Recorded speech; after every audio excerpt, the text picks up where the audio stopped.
P O, a story by Somerset Maugham. Mrs. Hamlyn lay on her long chair and lazily watched the passengers come along the gangway. The ship had reached Singapore in the night, and since dawn had been taking on cargo.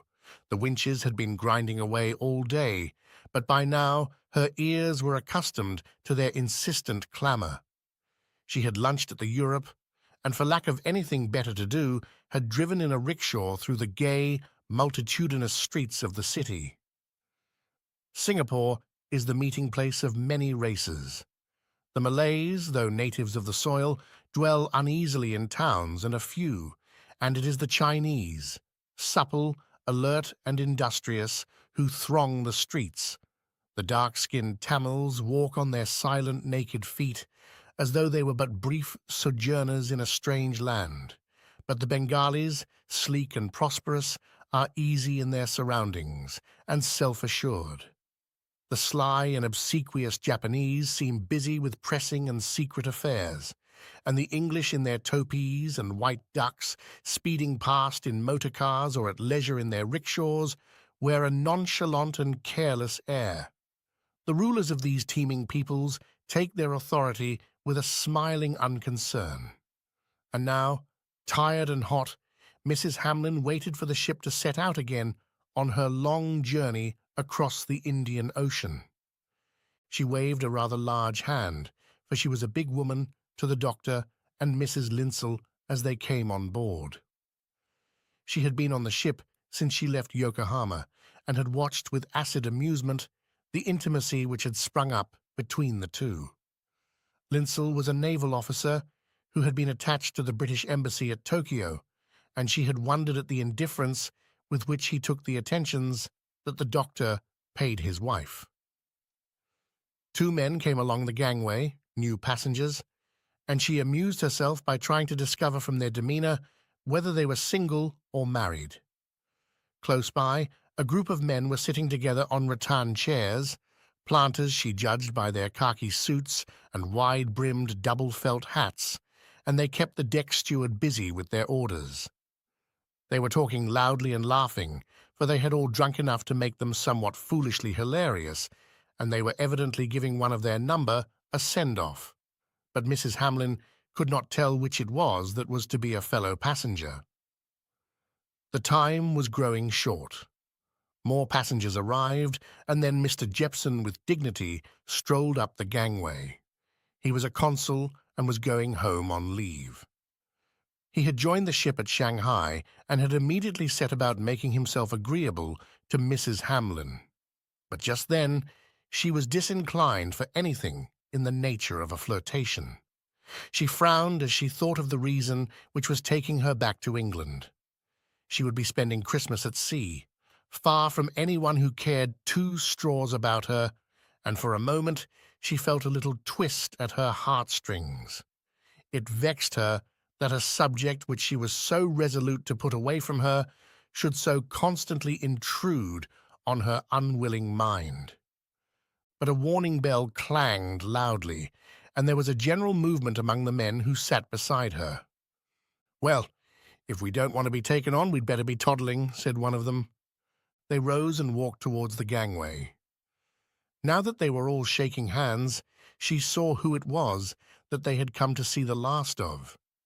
There was nothing very interesting about the man on whom Mrs. Hamlyn's eyes rested, but because she had nothing better to do, she gave him more than a casual glance.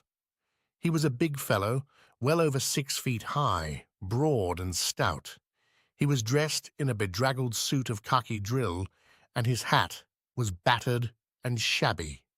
His friends left him, but they bandied chaff from the quay, and Mrs. Hamlyn noticed that he had a strong Irish brogue. His voice was full, loud, and hearty.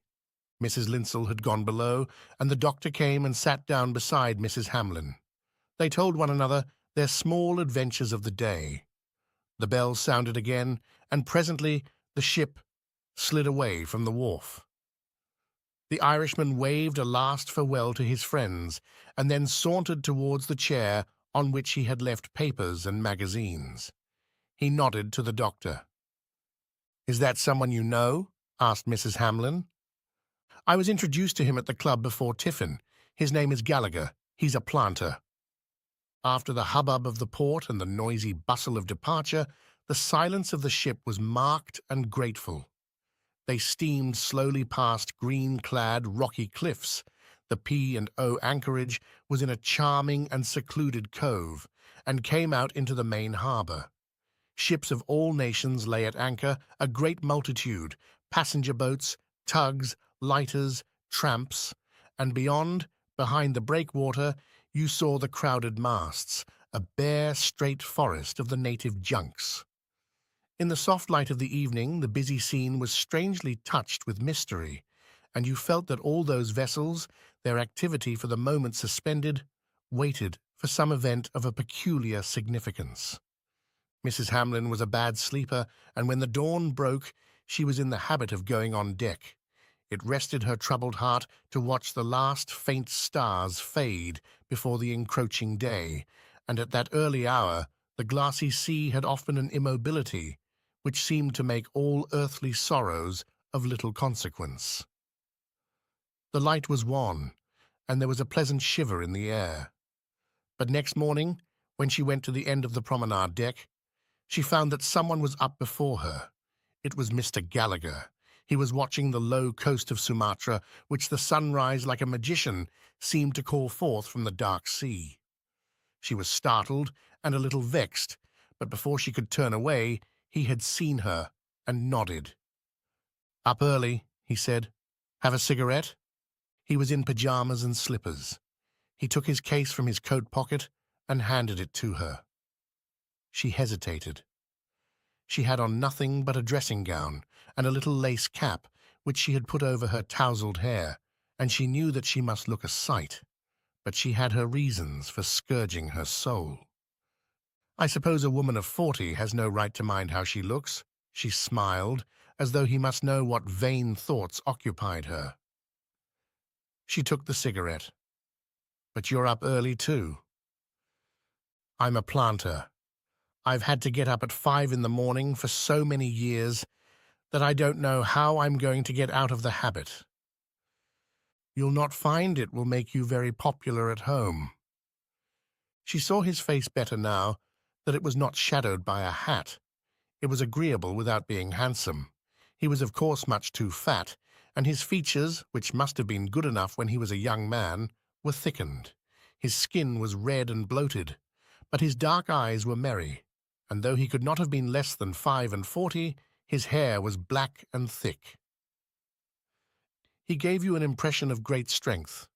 He was a heavy, ungraceful, commonplace man, and Mrs. Hamlin, except for the promiscuity of shipboard, would never have thought it worth while to talk to him. "Are you going home on leave?" she hazarded. "No, I'm going home for good." His black eyes twinkled. He was of a communicative turn, and before it was time for Mrs. Hamlin to go below in order to have her bath, he had told her a good deal about himself. He had been in the Federated Malay States for 25 years, and for the last 10 had managed an estate in Selantan. It was 100 miles from anything that could be described as civilization, and the life had been lonely, but he had made money. During the rubber boom he had done very well, and with an astuteness which was unexpected in a man who looked so happy-go-lucky, he had invested his savings in government stock. Now that the slump had come, he was prepared to retire. "What part of Ireland do you come from?" asked Mrs. Hamlin. "Galway." Mrs. Hamlin had once motored through Ireland, and she had a vague recollection of a sad and moody town with great stone warehouses, deserted and crumbling, which faced the melancholy sea. She had a sensation of greenness and of soft rain, of silence and of resignation. Was it here that Mr. Gallagher meant to spend the rest of his life? He spoke of it with boyish eagerness. The thought of his vitality in that grey world of shadows was so incongruous that Mrs. Hamlin was intrigued. "Does your family live there?" she asked. "I've got no family. My mother and father are dead. So far as I know, I haven't a relation in the world." He had made all his plans. He had been making them for 25 years, and he was pleased to have someone to talk to of all these things that he had been obliged for so long, only to talk to himself about. He meant to buy a house, and he would keep a motor car. He was going to breed horses. He didn't much care about shooting. He had shot a lot of big game during his first years in the FMS. But now he had lost his zest. He didn't see why the beasts of the jungle should be killed. He had lived in the jungle so long, but he could hunt. "Do you think I'm too heavy?" he asked. Mrs. Hamlyn, smiling, looked him up and down with appraising eyes. "You must weigh a ton," she said. He laughed. The Irish horses were the best in the world, and he'd always kept pretty fit. You had a devil of a lot of walking exercise on a rubber estate, and he'd played a good deal of tennis. He'd soon get thin in Ireland. Then he'd marry. Mrs. Hamlyn looked silently at the sea, coloured now with the tenderness of the sunrise. She sighed. "Was it easy to drag up all your roots? Is there no one you regret leaving behind? I should have thought after so many years, however much you'd looked forward to going home, when the time came at last to go, it must have given you a pang. I was glad to get out. I was fed up. I never want to see the country again or anyone in it." One or two early passengers now began to walk round the deck, and Mrs. Hamlyn, remembering that she was scantily clad, went below. During the next day or two, she saw little of Mr. Gallagher, who passed his time in the smoking room.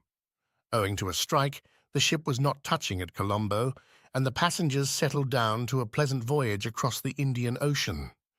They played deck games, they gossiped about one another, they flirted.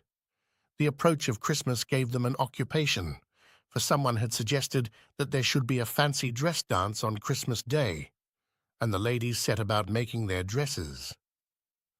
A meeting was held of the first-class passengers to decide whether the second-class passengers should be invited, and notwithstanding the heat, the discussion was animated. The ladies said that the second-class passengers would only feel ill at ease.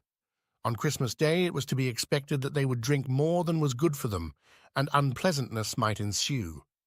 Everyone who spoke insisted that there was in his, or her, mind no idea of class distinction. No one would be so snobbish as to think there was any difference between first and second-class passengers as far as that went, but it would really be kinder to the second-class passengers not to put them in a false position. They would enjoy themselves much more if they had a party of their own in the second-class cabin. On the other hand, no one wanted to hurt their feelings, and of course one had to be more democratic nowadays. This was in reply to the wife of a missionary in China who said she had travelled on the P O for 35 years, and she had never heard of the second-class passengers being invited to a dance in the first-class saloon, and even though they wouldn't enjoy it, they might like to come. Mr. Gallagher, dragged unwillingly from the card table because it had been foreseen that the voting would be close, was asked his opinion by the consul. He was taking home in the second class a man who had been employed on his estate. He raised his massive bulk from the couch on which he sat. "As far as I'm concerned, I've only got this to say. I've got the man who was looking after our engines with me. He's a rattling good fellow, and he's just as fit to come to your party as I am.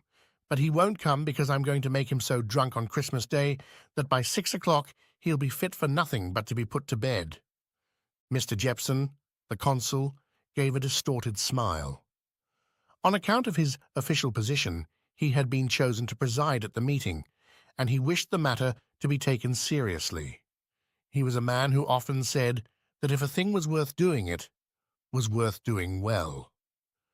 "I gather from your observations," he said, not without acidity, "that the question before the meeting does not seem to you of great importance."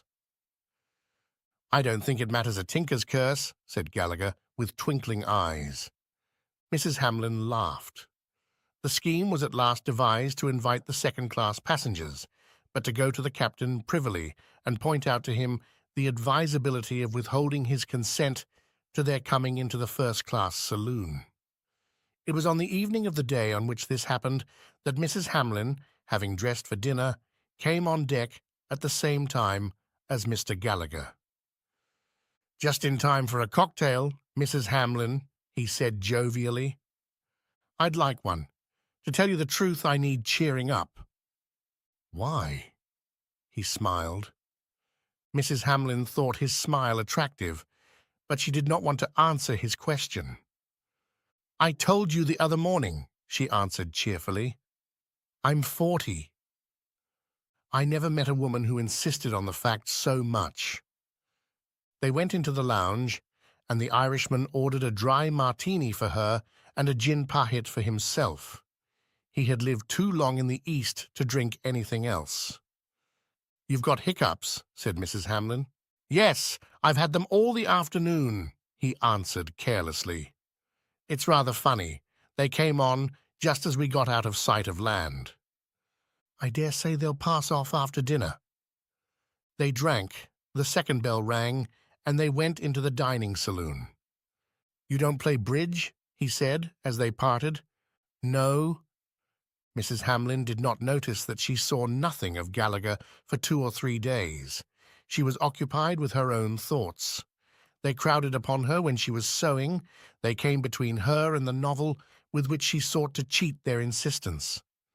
She had hoped that as the ship took her further away from the scene of her unhappiness, the torment of her mind would be eased, but contrariwise, each day that brought her nearer England increased her distress.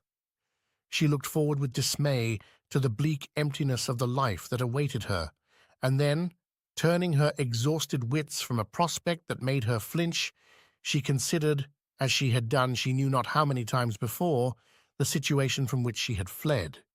She had been married for 20 years. It was a long time, and of course she could not expect her husband to be still madly in love with her. She was not madly in love with him, but they were good friends, and they understood one another. Their marriage, as marriages go, might very well have been looked upon as a success. Suddenly, she discovered that he had fallen in love. She would not have objected to a flirtation. He had had those before, and she had chaffed him about them. He had not minded that. It somewhat flattered him, and they had laughed together at an inclination which was neither deep nor serious. But this was different. He was in love as passionately as a boy of 18. He was 52. It was ridiculous. It was indecent. And he loved without sense or prudence. By the time the hideous fact was forced upon her, all the foreigners in Yokohama knew it. After the first shock of astonished anger, for he was the last man from whom such a folly might have been expected, she tried to persuade herself that she could have understood, and so have forgiven if he had fallen in love with a girl. Middle-aged men often make fools of themselves with flappers, and after 20 years in the Far East, she knew that the 50s were the dangerous age for men. But he had no excuse. He was in love with a woman 8 years older than herself. It was grotesque, and it made her, his wife, perfectly absurd. Dorothy Lakem was hard on 50. He had known her for 18 years, for Lakem, like her own husband, was a silk merchant in Yokohama. Year in, year out, they had seen one another 3 or 4 times a week, and once, when they happened to be in England together, had shared a house at the seaside. But nothing. Not till a year ago had there been anything between them but a chaffing friendship. It was incredible. Of course, Dorothy was a handsome woman. She had a good figure, overdeveloped perhaps, but still comely, with bold black eyes and a red mouth and lovely hair, but all that she had had years before. She was 48. 48! Mrs. Hamlyn tackled her husband at once. At first he swore that there was not a word of truth in what she accused him of, but she had her proofs. He grew sulky, and at last he admitted what he could no longer deny. Then he said an astonishing thing. "Why should you care?" he asked. It maddened her. She answered him with angry scorn. She was voluble, finding in the bitterness of her heart wounding things to say. He listened to her quietly. I've not been such a bad husband to you for the 20 years we've been married. For a long time now, we've only been friends. I have a great affection for you, and this hasn't altered it in the very smallest degree. I'm giving Dorothy nothing that I take away from you. But what have you to complain of in me? Nothing. No man could want a better wife. How can you say that when you have the heart to treat me so cruelly? I don't want to be cruel to you. I can't help myself. But what on earth made you fall in love with her? How can I tell? You don't think I wanted to, do you? Couldn't you have resisted? I tried. I think we both tried. You talk as though you were 20. Why, you're both middle-aged people. She's 8 years older than I am. It makes me look such a perfect fool. He did not answer. She did not know what emotions seethed in her heart. Was it jealousy that seemed to clutch at her throat? Anger? Or was it merely wounded pride? I'm not going to let it go on. If only you and she were concerned, I would divorce you. But there's her husband, and then there are the children. Good heavens, does it occur to you that if they were girls instead of boys, she might be a grandmother by now? Easily. What a mercy that we have no children. He put out an affectionate hand as though to caress her, but she drew back with horror. You've made me the laughing stock of all my friends. For all our sakes, I'm willing to hold my tongue, but only on the condition that everything stops now, at once and forever. He looked down and played reflectively with a Japanese knick-knack that was on the table. I'll tell Dorothy what you say, he replied at last. She gave him a little bow, silently, and walked past him out of the room. She was too angry to observe that she was somewhat melodramatic. She waited for him to tell her the result of his interview with Dorothy Latham, but he made no further reference to the scene. He was quiet, polite, and silent, and at last she was obliged to ask him. And have you forgotten what I said to you the other day? She inquired frigidly. No, I talked to Dorothy. She wished me to tell you that she is desperately sorry that she has caused you so much pain. She would like to come and see you, but she is afraid you wouldn't like it. What decision have you come to? He hesitated. He was very grave, but his voice trembled a little. I'm afraid there's no use in our making a promise we shouldn't be able to keep. That settles it then, she answered. I think I should tell you that if you brought an action for divorce, we should have to contest it. You would find it impossible to get the necessary evidence, and you would lose your case. I wasn't thinking of doing that. I shall go back to England and consult a lawyer. Nowadays, these things can be managed fairly easily, and I shall throw myself on your generosity. I dare say you will enable me to get my freedom without bringing Dorothy Latham into the matter. He sighed. It's an awful muddle, isn't it? I don't want you to divorce me, but of course I'll do anything I can to meet your wishes. What on earth do you expect me to do? She cried, her anger rising again. Do you expect me to sit still and be made a damned fool of? I'm awfully sorry to put you in a humiliating position. He looked at her with harassed eyes. I'm quite sure we didn't want to fall in love with one another. We're both of us very conscious of our age. Dorothy, as you say, is old enough to be a grandmother, and I'm a baldish, stoutish gentleman of 52. When you fall in love at 20, you think your love will last forever. But at 50 you know so much about life and about love, and you know that it will last so short a time. His voice was low and rueful.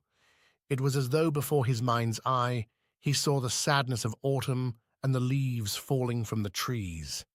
He looked at her gravely. And at that age you feel that you can't afford to throw away the chance of happiness which a freakish destiny has given you. In 5 years it will certainly be over, and perhaps in 6 months. Life is rather drab and grey, and happiness is so rare. We shall be dead so long. It gave Mrs. Hamlyn a bitter sensation of pain to hear her husband, a matter-of-fact and practical man, speak in a strain which was quite new to her. He had gained on a sudden a wistful and tragic personality of which she knew nothing. The 20 years during which they had lived together had no power over him, and she was helpless in face of his determination. She could do nothing but go, and now, resentfully determined to get the divorce with which she had threatened him, she was on her way to England. The smooth sea upon which the sun beat down so that it shone like a sheet of glass was as empty and hostile as life, in which there was no place for her. For 3 days, no other craft had broken in upon the solitariness of that expanse. Now and again, its even surface was scattered for the twinkling of an eye by the scurry of flying fish. The heat was so great that even the most energetic of passengers had given up deck games, and now, it was after luncheon, such as were not resting in their cabins lay about on chairs. Linsell strolled towards her and sat down. "Where's Mrs. Linsell?" asked Mrs. Hamlyn. "Oh, I don't know. She's about somewhere." His indifference exasperated her. Was it possible that he did not see that his wife and the surgeon were falling in love with one another? Yet, not so very long ago, he must have cared. Their marriage had been romantic. They had become engaged when Mrs. Linsell was still at school and he little more than a boy. They must have been a charming, handsome pair, and their youth and their mutual love must have been touching. And now, after so short a time, they were tired of one another. It was heartbreaking. What had her husband said? "I suppose you're going to live in London when you get home?" asked Linsell lazily, for something to say. "I suppose so," said Mrs. Hamlyn. It was hard to reconcile herself to the fact that she had nowhere to go, and where she lived mattered not in the least to anyone alive. Some association of ideas made her think of Gallagher. She envied the eagerness with which he was returning to his native land, and she was touched and at the same time amused when she remembered the exuberant imagination he showed in describing the house he meant to live in and the wife he meant to marry. Her friends in Yokohama, apprised in confidence of her determination to divorce her husband, had assured her that she would marry again. She did not much want to enter a second time upon a state which had once so disappointed her, and besides, most men would think twice before they suggested marriage to a woman of 40. Mr. Gallagher wanted a buxom young person. "Where is Mr. Gallagher?" she asked the submissive Linsell. "I haven't seen him for the last day or two." "Didn't you know? He's ill." "Poor thing. What's the matter with him?" "He's got hiccups." Mrs. Hamlyn laughed. "Hiccups don't make one ill, do they?" "The surgeon is rather worried. He's tried all sorts of things, but he can't stop them." How very odd. She thought no more about it, but next morning, chancing upon the surgeon, she asked him how Mr. Gallagher was. She was surprised to see his boyish, cheerful face darken and grow perplexed. "I'm afraid he's very bad, poor chap." "With hiccups?" she cried in amazement. It was a disorder that really it was impossible to take seriously. "You see, he can't keep any food down, he can't sleep, he's fearfully exhausted. I've tried everything I can think of." He hesitated. "Unless I can stop them soon, I don't quite know what'll happen." Mrs. Hamlyn was startled. "But he's so strong. He seemed so full of vitality. I wish you could see him now." "Would he like me to go and see him?" "Come along." Gallagher had been moved from his cabin into the ship's hospital, and as they approached it, they heard a loud hiccup. The sound, perhaps owing to its connection with insobriety, had in it something ludicrous. But Gallagher's appearance gave Mrs. Hamlyn a shock. He had lost flesh, and the skin hung about his neck in loose folds. Under the sunburn, his face was pale. His eyes, before full of fun and laughter, were haggard and tormented. His great body was shaken incessantly by the hiccups, and now there was nothing ludicrous in the sound. To Mrs. Hamlin, for no reason that she knew, it seemed strangely terrifying. He smiled when she came in. "I'm sorry to see you like this," she said. "I shan't die of it, you know," he gasped. "I shall reach the green shores of Erin all right." There was a man sitting beside him, and he rose as they entered. "This is Mr. Pryce," said the surgeon. He was in charge of the machinery on Mr. Gallagher's estate. Mrs. Hamlin nodded. This was the second-class passenger to whom Gallagher had referred when they had discussed the party which was to be given on Christmas Day. He was a very small man, but sturdy, with a pleasantly impudent countenance and an air of self-assurance. "Are you glad to be going home?" asked Mrs. Hamlin. "You bet I am, lady," he answered. The intonation of the few words told Mrs. Hamlin that he was a Cockney, and recognizing the cheerful, sensible, good-humoured and careless type, her heart warmed to him. "You're not Irish?" She smiled. "Not me, miss. London's my home, and I shan't be sorry to see it again, I can tell you." Mrs. Hamlin never thought it offensive to be called miss. "Well, sir, I'll be getting along," he said to Gallagher, with the beginning of a gesture, as though he were going to touch a cap which he hadn't got on. Mrs. Hamlin asked the sick man whether she could do anything for him, and in a minute or two left him with the doctor. The little Cockney was waiting outside the door. "Can I speak to you a minute or two, miss?" he asked. "Of course." The hospital cabin was aft, and they stood, leaning against the rail, and looked down on the well deck, where lascars and stewards off duty were lounging about on the covered hatches.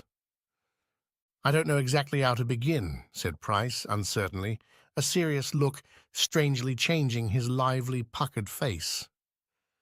"I've been with Mr. Gallagher for 4 years now, and a better gentleman you wouldn't find in a week of Sundays." He hesitated again. "I don't like it, and that's the truth." "What don't you like?" "Well, if you ask me, he's for it, and the doctor don't know it. I told him, but he won't listen to a word I say." "You mustn't be too depressed, Mr. Pryce. Of course the doctor's young, but I think he's quite clever, and people don't die of hiccups, you know. I'm sure Mr. Gallagher will be all right in a day or two. You know when it come on? Just as we was out of sight of land. She said he'd never see his home." Mrs. Hamlin turned and faced him. She stood a good 3 inches taller than he. "What do you mean?" "My belief is, it's a spell been put on him, if you understand what I mean. Medicine's going to do him no good. You don't know them Malay women like what I do." For a moment Mrs. Hamlin was startled, and because she was startled she shrugged her shoulders and laughed. "Oh, Mr. Pryce, that's nonsense." "That's what the doctor said when I told him, but you mark my words, he'll die before we see land again." The man was so serious that Mrs. Hamlin, vaguely uneasy, was against her will impressed. "Why should anyone cast a spell on Mr. Gallagher?" she asked. "Well, it's a bit awkward speaking of it to a lady." "Please tell me." Pryce was so embarrassed that at another time Mrs. Hamlin would have had difficulty in concealing her amusement. "Mr. Gallagher's lived a long time up country, if you understand what I mean, and of course it's lonely, and you know what men are, miss." "I've been married for 20 years, she replied, smiling. "I beg your pardon, ma'am. The fact is, he had a Malay girl living with him. I don't know how long, 10 or 12 years, I think. Well, when he made up his mind to come home for good, she didn't say nothing. She just sat there. He thought she'd carry on no end, but she didn't. Of course, he provided for her all right. He gave her a little house for herself, and he fixed it up so as so much should be paid her every month. He wasn't mean, I will say that for him, and she knew all along as he'd be going some time. She didn't cry or anything. When he packed up all his things and sent them off, she just sat there and watched him go, and when he sold his furniture to the Chinks, she never said a word. He'd give her all she wanted, and when it was time for him to go, so as to catch the boat, she just kept on sitting on the steps of the bungalow, you know, and she just looked and said nothing. He wanted to say goodbye to her, same as anyone would, and would you believe it? She never even moved. "Aren't you going to say goodbye to me?" he says, a rare funny look come over her face. And you know what she says? "You go," she says. They have a funny way of talking, them natives, not like we have. "You go," she says, "but I tell you that you will never come to your own country.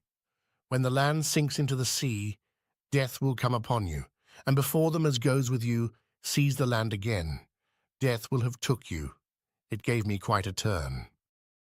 "What did Mr. Gallagher say?" asked Mrs. Hamlyn. "Oh, well, you know what he is. He just laughed.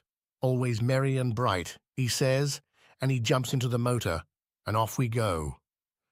Mrs. Hamlyn saw the bright and sunny road that ran through the rubber estates, with their trim green trees, carefully spaced, and their silence, and then wound its way uphill and down through the tangled jungle. The car raced on, driven by a reckless Malay with its white passengers, past Malay houses that stood away from the road among the coconut trees, sequestered and taciturn, and through busy villages where the marketplace was crowded with dark-skinned little people in gay sarongs. Then towards evening it reached the trim, modern town, with its clubs and its golf links, its well-ordered rest house, its white people and its railway station, from which the two men could take the train to Singapore. And the woman sat on the steps of the bungalow, empty, till the new manager moved in and watched the road down which the car had panted, watched the car as it sped on, and watched till at last it was lost in the shadow of the night. "What was she like?" Mrs. Hamlyn asked. "Oh, well, to my way of thinking the Malay women are all very much alike, you know," Pryce answered. "Of course she wasn't so young anymore, and you know what they are. Them natives, they run to fat, something terrible." "Fat?" The thought, absurdly enough, filled Mrs. Hamlyn with dismay. "Mr. Gallagher was always one to do himself well, if you understand what I mean." The idea of corpulence at once brought Mrs. Hamlyn back to common sense. She was impatient with herself because for an instant she had seemed to accept the little Cockney's suggestion. "It's perfectly absurd, Mr. Pryce. Fat women can't throw spells on people at a distance of 1,000 miles. In fact, life is very difficult for a fat woman anyway." "You can laugh, miss, but unless something's done, you mark my words, the governor's for it. And medicine ain't going to save him. Not white man's medicine. Pull yourself together, Mr. Pryce. This fat lady had no particular grievance against Mr. Gallagher. As these things are done in the East, he seems to have treated her very well. Why should she wish him any harm? We don't know how they look at things. Why, a man can live there for 20 years with one them natives, and you think he knows what's going on in that black heart of hers? Not him." She could not smile at his melodramatic language, for his intensity was impressive, and she knew, if anyone did, that the hearts of men, whether their skins are yellow or white or brown, are incalculable. But even if she felt angry with him, even if she hated him and wanted to kill him, what could she do? It was strange that Mrs. Hamlyn with her questions was trying now, unconsciously, to reassure herself. "There's no poison that could start working after 6 or 7 days. I never said it was poison." "I'm sorry, Mr. Pryce," she smiled, "but I'm not going to believe in a magic spell, you know. You've lived in the East, off and on for 20 years. Well, if you can say what they can do and what they can't, it's more than I can." He clenched his fist and beat it on the rail with sudden, angry violence. "I'm fed up with the bloody country. It's got on my nerves, that's what it is. We're no match for them, us white men, and that's a fact. If you'll excuse me, I think I'll go and have a tiddly. I've got the jumps." He nodded abruptly and left her. Mrs. Hamlyn watched him, a sturdy, shuffling little man in shabby khaki, slither down the companion into the waist of the ship, walk across it with bent head, and disappear into the second-class saloon. She did not know why he left with her a vague uneasiness. She could not get out of her mind that picture of a stout woman, no longer young, in a sarong, a coloured jacket and gold ornaments, who sat on the steps of a bungalow looking at an empty road. Her heavy face was painted, but in her large, tearless eyes there was no expression. The men who drove in the car were like schoolboys going home for the holidays. Gallagher gave a sigh of relief. In the early morning, under the bright sky, his spirits bubbled. The future was like a sunny road that wandered through a wide-flung, wooded plain. Later in the day, Mrs. Hamlyn asked the doctor how his patient did. The doctor shook his head. "I'm done. I'm at the end of my tether." He frowned unhappily. "It's rotten luck, striking a case like this. It would be bad enough at home, but on board ship." He was an Edinburgh man, but recently qualified, and he was taking this voyage as a holiday before settling down to practice. He felt himself aggrieved. He wanted to have a good time, and faced with this mysterious illness, he was worried to death. Of course he was inexperienced, but he was doing everything that could be done, and it exasperated him to suspect that the passengers thought him an ignorant fool. "Have you heard what Mr. Pryce thinks?" asked Mrs. Hamlyn. "I never heard such rot. I told the captain, and he's right up in the air. He doesn't want it talked about. He thinks it'll upset the passengers." "I'll be as silent as the grave." The surgeon looked at her sharply. "Of course you don't believe that there can be any truth in nonsense of that sort?" he asked. "Of course not." She looked out at the sea, which shone, blue and oily and still, all round them. "I've lived in the East a long time," she added. "Strange things happen there." "This is getting on my nerves," said the doctor. Near them, two little Japanese gentlemen were playing deck quoits. They were trim and neat in their tennis shirts, white trousers, and buckram shoes. They looked very European. They even called the score to one another in English, and yet somehow to look at them filled Mrs. Hamlyn at that moment with a vague disquiet. Because they seemed to wear so easily a disguise, there was about them something sinister. Her nerves, too, were on edge. And presently, no one quite knew how, the notion spread through the ship that Gallagher was bewitched. While the ladies sat about on their deck chairs, stitching away at the costumes they were making for the fancy dress party on Christmas Day, they gossiped about it in undertones, and the men in the smoking room talked of it over their cocktails. A good many of the passengers had lived long in the East, and from the recesses of their memory they produced strange and inexplicable stories. Of course, it was absurd to think seriously that Gallagher was suffering from a malignant spell. Such things were impossible, and yet this and that was a fact, and no one had been able to explain it. The doctor had to confess that he could suggest no cause for Gallagher's condition. He was able to give a physiological explanation, but why these terrible spasms should have suddenly assailed him, he did not say. Feeling vaguely to blame, he tried to defend himself. "Why, it's the sort of case you might never come across in the whole of your practice," he said. "It's rotten luck." He was in wireless communication with passing ships, and suggestions for treatment came from here and there. "I've tried everything they tell me," he said irritably. "The doctor of the Japanese boat advised adrenaline. How the devil does he expect me to have adrenaline in the middle of the Indian Ocean?" And there was something impressive in the thought of this ship speeding through a deserted sea, while to her from all parts came unseen messages. She seemed at that moment strangely alone, and yet the center of the world. In the lazarette, the sick man, shaken by the cruel spasms, gasped for life.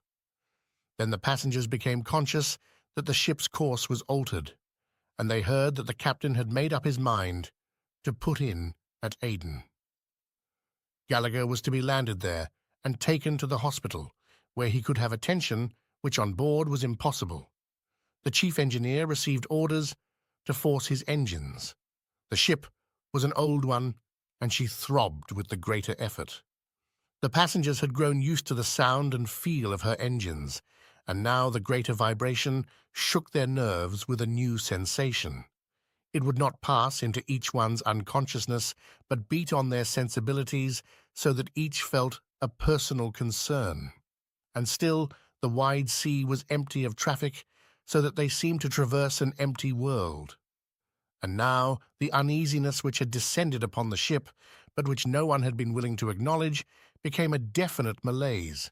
The passengers grew irritable, and people quarrelled over trifles which at another time would have seemed insignificant. Mr. Jepson made his hackneyed jokes, but no one any longer repaid him with a smile.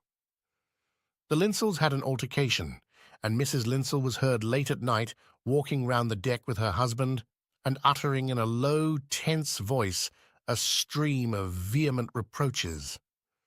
There was a violent scene in the smoking-room one night over a game of bridge, and the reconciliation which followed it was attended with general intoxication. People talked little of Gallagher, but he was seldom absent from their thoughts.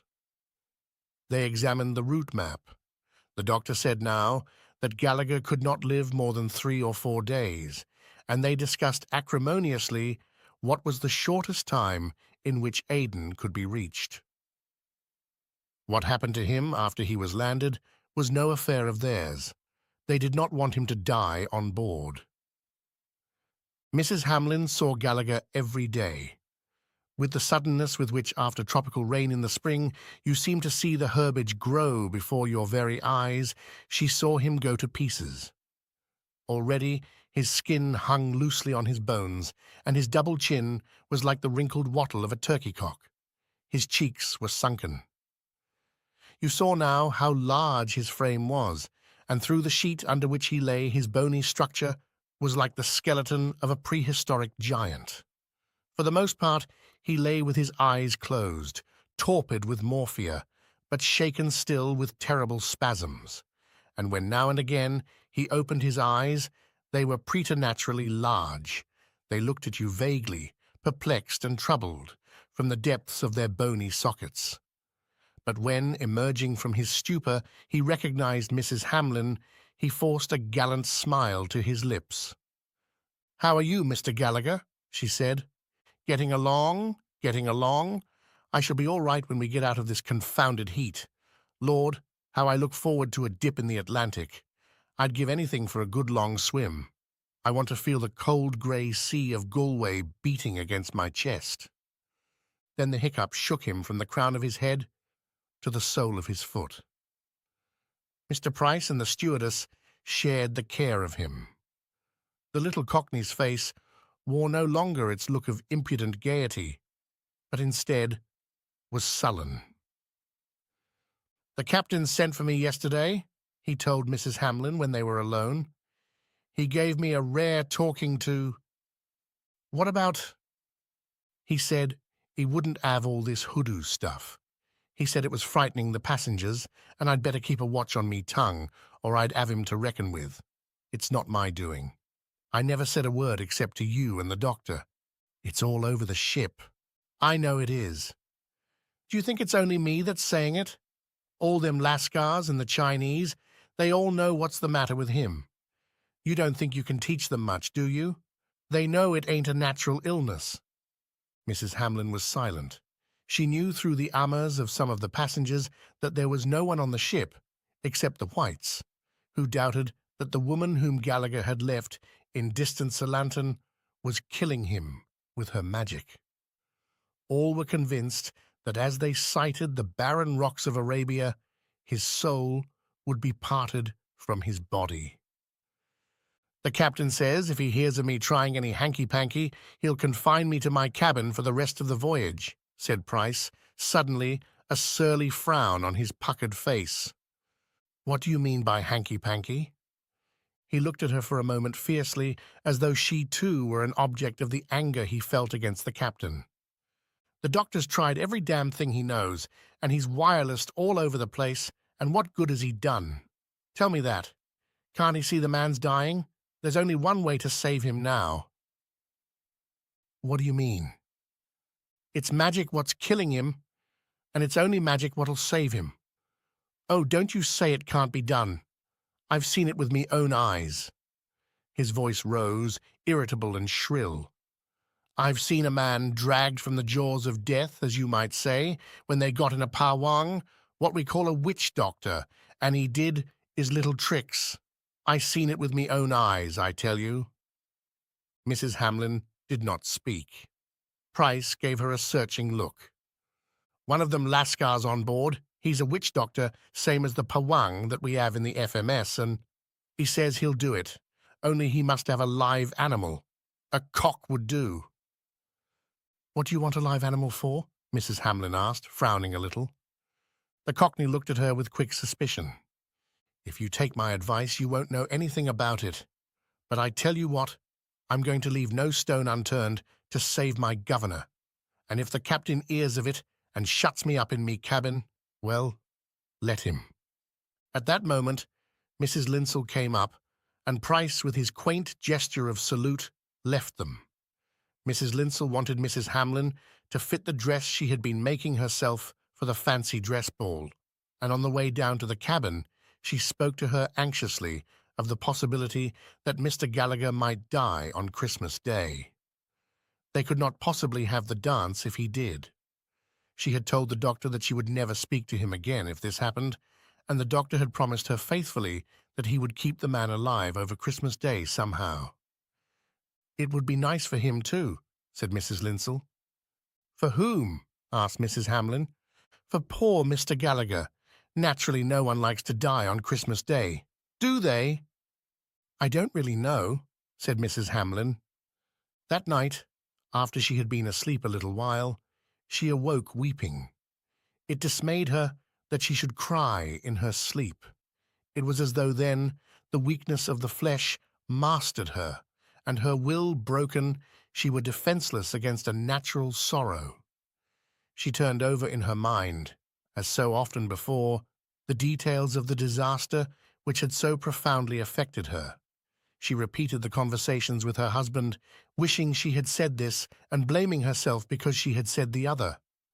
She wished with all her heart that she had remained in comfortable ignorance of her husband's infatuation, and asked herself whether she would not have been wiser to pocket her pride and shut her eyes to the unwelcome truth.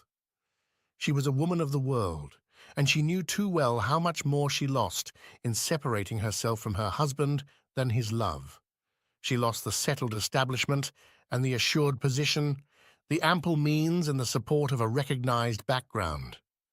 She had known of many separated wives living equivocally on smallish incomes, and knew how quickly their friends found them tiresome.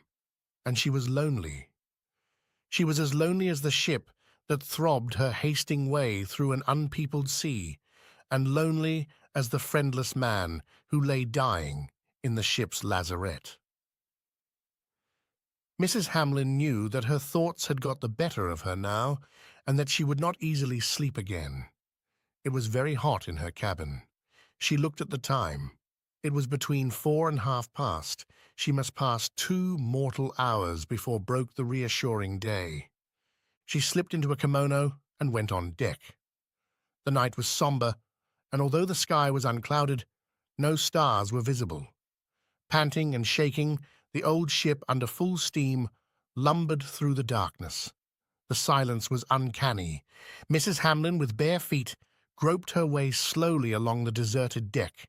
It was so black that she could see nothing. She came to the end of the promenade deck and leaned against the rail. Suddenly she started, and her attention was fixed, for on the lower deck she caught a fitful glow. She leaned forward cautiously. It was a little fire, and she saw only the glow because the naked backs of men, crouched round, hid the flame. At the edge of the circle she divined, rather than saw, a stocky figure in pajamas. The rest were natives, but this was a European. It must be Pryce, and she guessed immediately that some dark ceremony of exorcism was in progress. Straining her ears, she heard a low voice muttering a string of secret words. She began to tremble. She was aware that they were too intent upon their business to think that anyone was watching them, but she dared not move. Suddenly, rending the sultry silence of the night like a piece of silk, violently torn in two, came the crowing of a cock. Mrs. Hamlyn almost shrieked. Mr. Pryce was trying to save the life of his friend and master by a sacrifice to the strange gods of the East. The voice went on, low and insistent. Then, in the dark circle, there was a movement. Something was happening. She knew not what. There was a cluck-cluck from the cock, angry and frightened, and then a strange, indescribable sound. The magician was cutting the cock's throat. Then silence. There were vague doings that she couldn't follow, and in a little while it looked as though someone was stamping out the fire.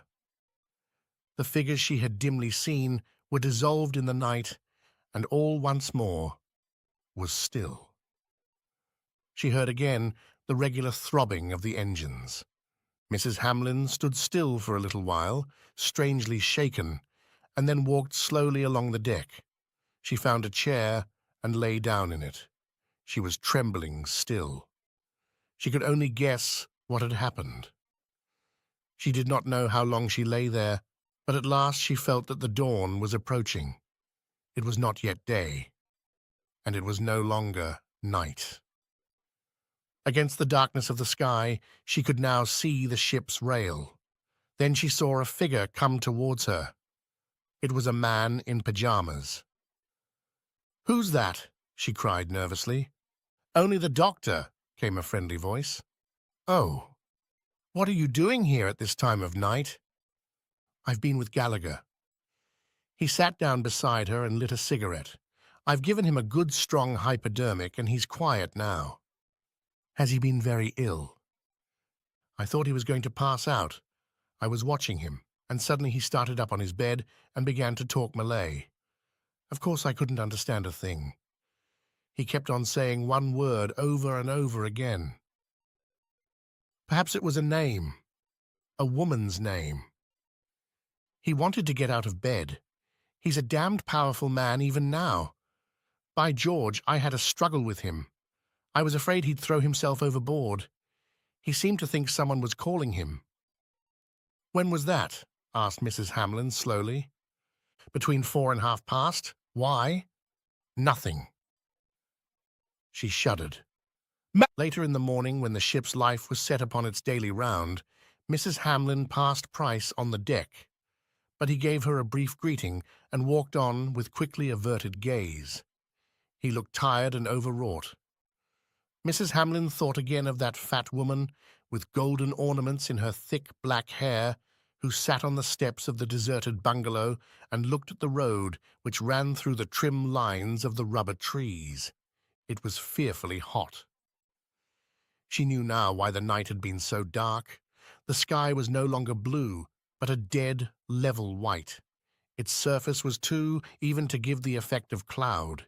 It was as though in the upper air the heat hung like a pall.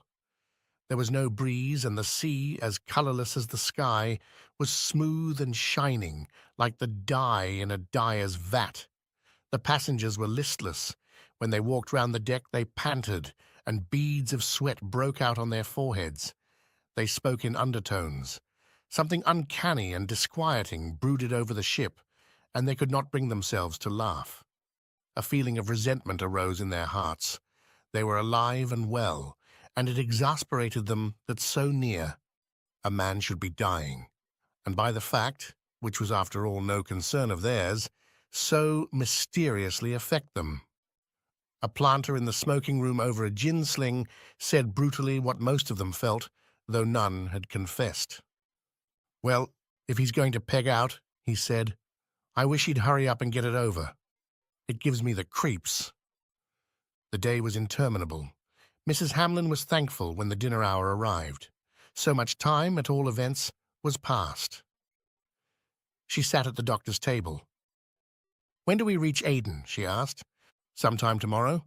The captain says we shall sight land between 5 and 6 in the morning." She gave him a sharp look. He stared at her for a moment, then dropped his eyes and reddened. He remembered that the fat woman sitting on the bungalow steps, had said that Gallagher would never see the land. Mrs. Hamlin wondered whether he, the sceptical, matter-of-fact young doctor, was wavering at last. He frowned a little, and then, as though he sought to pull himself together, looked at her once more. "I shan't be sorry to hand over my patient to the hospital people at Aden, I can tell you," he said. Next day was Christmas Eve. When Mrs. Hamlin awoke from a troubled sleep, the dawn was breaking. She looked out of her porthole and saw that the sky was clear and silvery. During the night, the haze had melted and the morning was brilliant.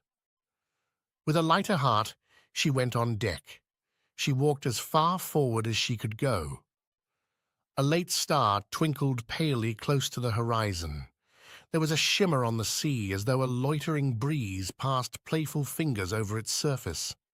The light was wonderfully soft, tenuous, like a budding wood in spring, and crystalline, so that it reminded you of the bubbling of water in a mountain brook. She turned to look at the sun, rising rosy in the east, and saw coming towards her the doctor. He wore his uniform. He had not been to bed all night. He was dishevelled, and he walked, with bowed shoulders, as though he were dog-tired. She knew at once that Gallagher was dead. When he came up to her, she saw that he was crying.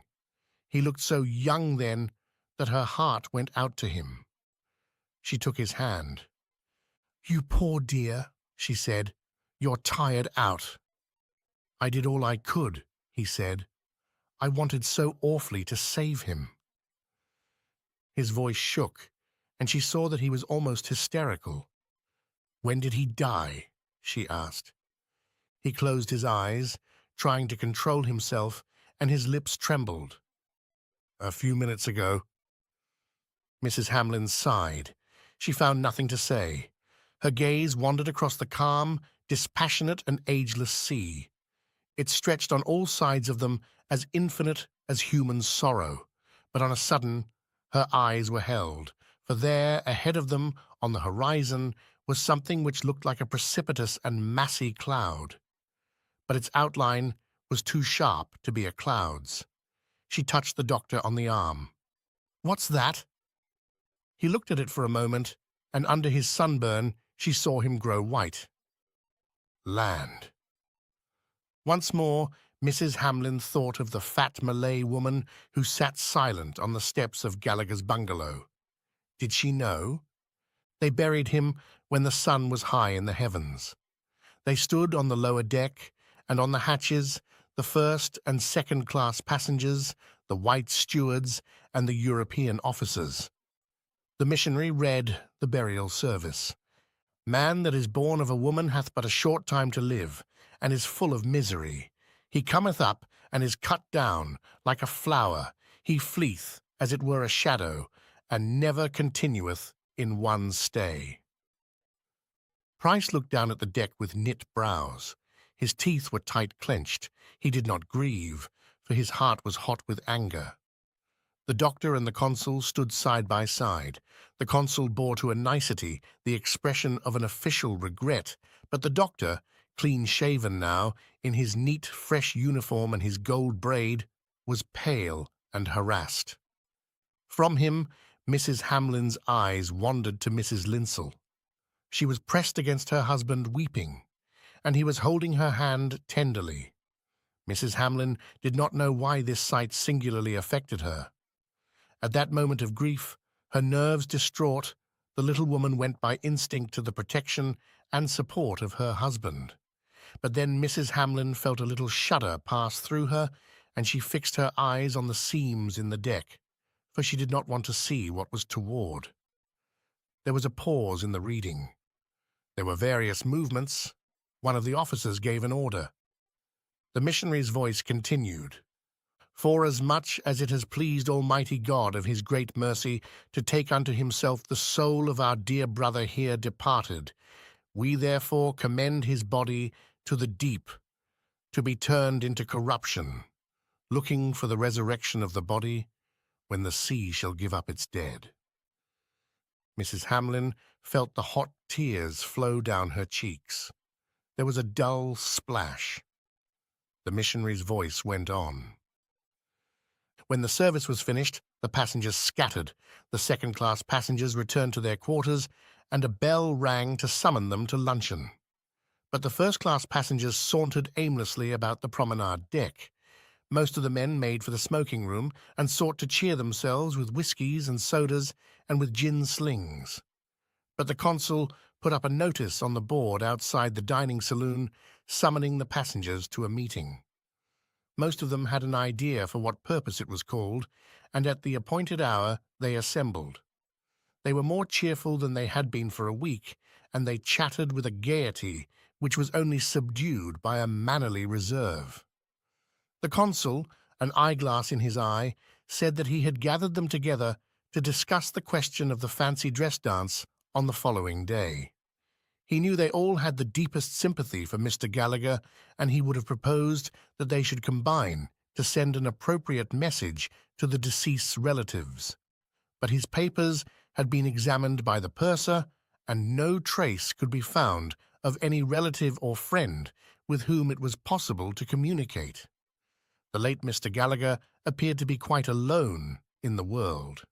Meanwhile, he, the consul, ventured to offer his sincere sympathy to the doctor, who, he was quite sure, had done everything that was possible in the circumstances. "Hear, hear," said the passengers. They had all passed through a very trying time, proceeded the consul, and to some it might seem that it would be more respectful to the deceased's memory if the fancy dress ball were postponed till New Year's Eve. This, however, he told them frankly was not his view, and he was convinced that Mr. Gallagher himself would not have wished it. Of course, it was a question for the majority to decide. The doctor got up and thanked the consul and the passengers for the kind things that had been said of him. It had, of course, been a very trying time, but he was authorized by the captain to say that the captain expressly wished all the festivities to be carried out on Christmas Day as though nothing had happened. He, the doctor, told them in confidence that the captain felt the passengers had got into a rather morbid state and thought it would do them all good if they had a jolly good time on Christmas Day. Then the missionary's wife rose and said they mustn't think only of themselves. It had been arranged by the entertainment committee that there should be a Christmas tree for the children immediately after the first-class passengers' dinner, and the children had been looking forward to seeing everyone in fancy dress. It would be too bad to disappoint them. She yielded to no one in her respect for the dead, and she sympathized with anyone who felt too sad to think of dancing just then. Her own heart was very heavy, but she did feel it would be merely selfish to give way to a feeling which could do no good to anyone. Let them think of the little ones. This very much impressed the passengers. They wanted to forget the brooding terror which had hung over the boat for so many days. They were alive, and they wanted to enjoy themselves. But they had an uneasy notion that it would be decent to exhibit a certain grief. It was quite another matter if they could do as they wished from altruistic motives. When the consul called for a show of hands, everyone, but Mrs. Hamlyn and one old lady who was rheumatic, held up an eager arm. "The ayes have it," said the consul, "and I venture to congratulate the meeting on a very sensible decision." It was just going to break up when one of the planters got on his feet and said he wished to offer a suggestion. Under the circumstances, didn't they all think it would be as well to invite the second-class passengers? They had all come to the funeral that morning. The missionary jumped up and seconded the motion. The events of the last few days had drawn them all together, he said, and in the presence of death all men were equal. The consul again addressed them. This matter had been discussed at a previous meeting, and the conclusion had been reached that it would be pleasanter for the second-class passengers to have their own party, but circumstances alter cases, and he was distinctly of opinion that their previous decision should be reversed. "Hear, hear," said the passengers. A wave of democratic feeling swept over them, and the motion was carried by acclamation. They separated light-heartedly, they felt charitable, and kindly. Everyone else drinks in the smoking room. And so on the following evening, Mrs. Hamlyn put on her fancy dress. She had no heart for the gaiety before her, and for a moment had thought of feigning illness, but she knew no one would believe her, and was afraid to be thought affected. She was dressed as Carmen, and she could not resist the vanity of making herself as attractive as possible. She darkened her eyelashes and rouged her cheeks. The costume suited her. When the bugle sounded and she went into the saloon, she was received with flattering surprise. The consul, always a humorist, was dressed as a ballet girl and was greeted with shouts of delighted laughter. The missionary and his wife, self-conscious but pleased with themselves, were very grand as Manchus. Mrs. Linsell, as Columbine, showed all that was possible of her very pretty legs. Her husband was an Arab sheik, and the doctor was a Malay sultan. A subscription had been collected to provide champagne at dinner, and the meal was hilarious. The company had provided crackers in which were paper hats of various shapes, and these the passengers put on. There were paper streamers, too, which they threw at one another, and little balloons which they beat from one to the other across the room. They laughed and shouted. They were very gay. No one could say that they were not having a good time. As soon as dinner was finished, they went into the saloon, where the Christmas tree, with candles lit, was ready, and the children were brought in, shrieking with delight, and given presents. Then the dance began. The second-class passengers stood about shyly round the part of the deck reserved for dancing, and occasionally danced with one another. "I'm glad we had them," said the consul, dancing with Mrs. Hamlyn. "I'm all for democracy, and I think they're very sensible to keep themselves to themselves." But she noticed that Pryce was not to be seen, and when an opportunity presented, asked one of the second-class passengers where he was. "Blind to the world," was the answer. "We put him to bed in the afternoon and locked him up in his cabin." The consul claimed her for another dance. He was very facetious. Suddenly, Mrs. Hamlyn felt that she could not bear it any more. The noise of the amateur band, the consul's jokes, the gaiety of the dancers. She knew not why, but the merriment of those people passing on their ship through the night, and the solitary sea affected her on a sudden with horror. When the consul released her, she slipped away and, with a look to see that no one had noticed her, ascended the companion to the boat deck. Here everything was in darkness. She walked softly to a spot where she knew she would be safe from all intrusion.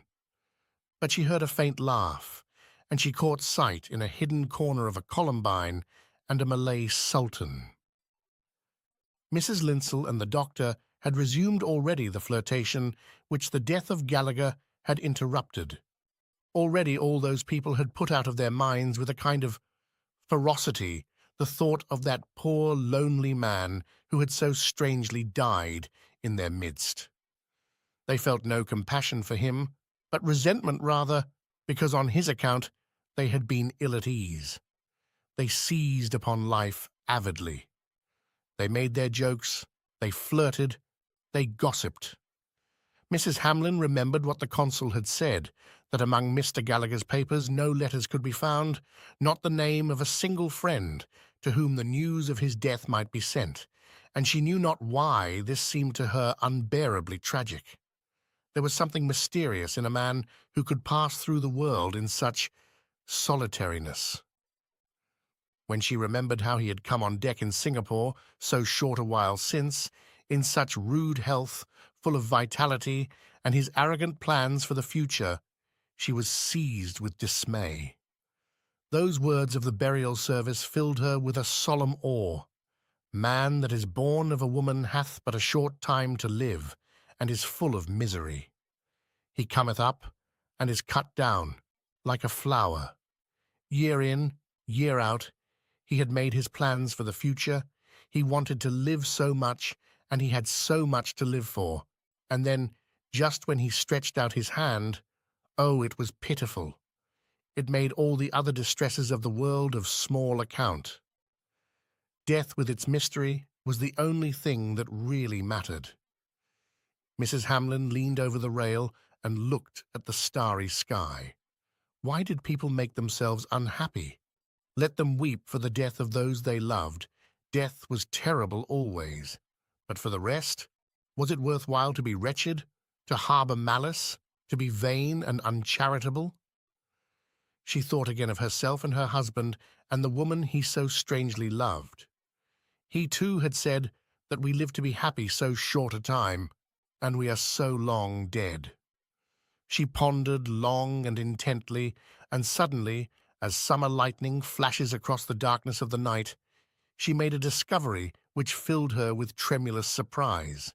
For she found that in her heart was no longer anger with her husband, nor jealousy of her rival.